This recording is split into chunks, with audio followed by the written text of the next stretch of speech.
serikali imechukua hatua mbalimbali ili kuzipatia ufumbuzi changamoto zinazowakabili vijana. Tumeanzisha wizara maalum ya vijana, ajira na uwezeshaji ili kubuni, kupanga, kuratibu na kusimamia utekelezaji wa programu za maendeleo ya vijana, uzalishaji na ukuzaji wa ajira na kuimarisha uwezeshaji wa wananchi kiuchumi ili kukabiliana na umaskini wa kipato na kuzalisha ajira zaidi.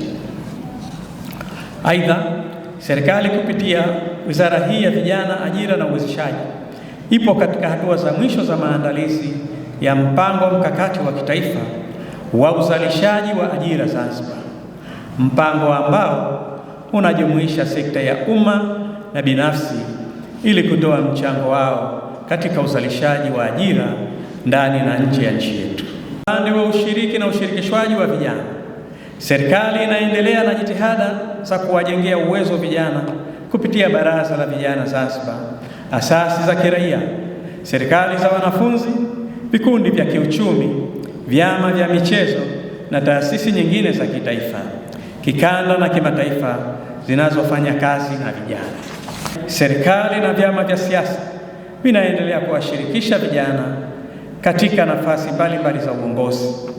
Nitoe wito kwa vijana kuendelea kushirikiana na serikali katika kuimarisha umoja, amani na utulivu nchini, kwani ndio msingi wa maendeleo.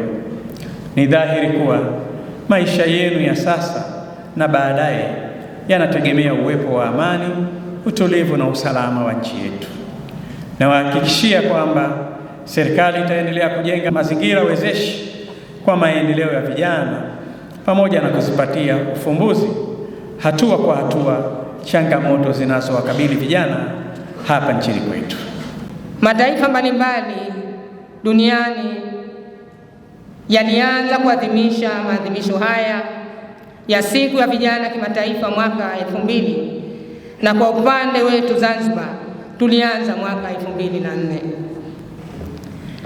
Malengo makuu ya siku ya vijana kimataifa ni kukuza uelewa wa jamii juu ya nafasi na mchango wa vijana katika maendeleo ya taifa, kuhamasisha na kuelimisha ushiriki na ushirikishwaji wa vijana katika maendeleo ya taifa na jamii kwa ujumla.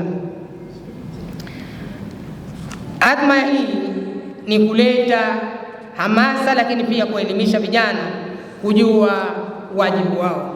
Bila kusahau, baraza hili la vijana limeletwa kwa mustakabali mzima wa kuunganisha vijana wote bila kujali jinsia, bila kujali vyama vyao, bila kujali utendaji wao kazi.